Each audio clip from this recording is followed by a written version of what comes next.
Hey everybody, welcome back to Lincoln Journal Stars 4 Downs. Luke Mullin and Amie Just with you with your Nebraska football practice report. Huskers back in town, coming off their road win over Purdue, and a lot of talk about improvements to make from that one, reaction to that. We'll start with the personnel side of things, getting some updates on the players who featured and were not able to feature against the Boilermakers. Top of that list, offensive lineman Micah Mazzccua, not with the team for that game. Matt Rule clarifying today Mazzccua was suspended for that game, will be reinstated to the team this week, but said he didn't expect Micah to reclaim a starting role. Pleased with Henry Lutovsky's play the last couple weeks, but Mazzccua could be back as a depth option this week. Injury-wise, Tommy Hill didn't go. That foot injury that he's dealing with, very painful. Matt Rule said, tried to test it out, tried to go. That's just going to be a week-to-week thing. Continue to see what his status is. But really the great news, everybody was excited to see it there on Saturday. Linebacker Javen Wright missed those first few games of the season. Finally got back out there, a guy who Nebraska really needed.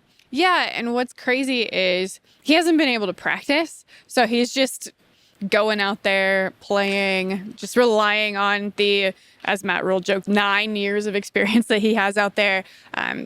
What I really enjoyed, though, was talking to Javen afterwards. He was just so excited. Like, he'd been waiting for this for a very long time after having his setbacks due to that medical issue, same issue as he's had before with those blood clots.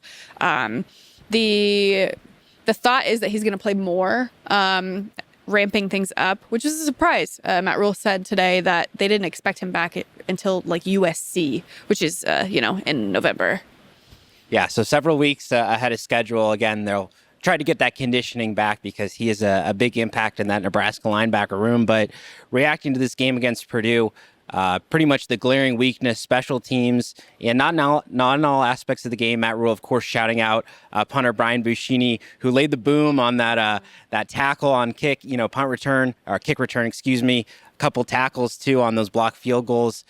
He had a great game, but the kicking game, those were where the miscues were at in the snaps. One missed field goal from John Hole as well. And thought it was interesting today, Matt Rule talking about the special teams and the adjustments they need to make. He's saying the guys can do it in practice. They just need to do it in the game. And Nebraska's not going to completely overhaul the way they're doing things because they're confident in the guys. Yeah, snappers, everything is so detailed and so just like very small changes can throw off the entire operation. So you don't want to change things midstream if things are working at one spot but not the other. I think, he didn't say this, but part of me wonders if it's like mental, like you just can't get over the hump in a game. Yeah, so that's going to be a continued topic and, practice point that Nebraska will be improving on this week. Need more from their special teams. And the ground game is also something Nebraska was looking at. This running back rotation, we've talked about it all season. There's 4 guys coming in. Matt Rule said he didn't want 4 guys. Marcus Satterfield said they didn't want 4 guys. Well, guess what? 4 guys ran the ball at different times last week. Gabe Irvin only on the field for 1 snap, so he's not really been a part of that rotation. But the interesting thing was Dante Dowdell, the guy, who's led this backfield early. He impacted early. Matt Rule was liked the way that he was out there as a powerful runner, but Emmett Johnson was the guy who got the job done in the second half. Yeah, and none of that surprises me at all. They're both really, really talented.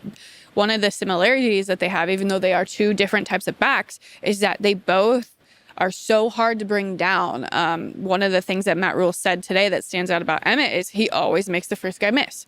And you have to think that is going to help him get more playing time as we go down the stretch. Yeah, I wonder if this is just the formula that we'll see. Dante Dowdell, Ramir Johnson early, Emmett Johnson late. That may be what Nebraska's looking for in that running back room because they're going to need a contribution from those guys. Rutgers coming to town this week. Scarlet Knights undefeated so far this season. Couple close wins.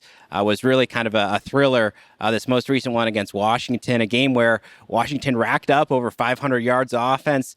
Rutgers held tight in that one, but you especially look at the Rutgers defensive line. That's one of their strengths. Really give opponents a lot of trouble.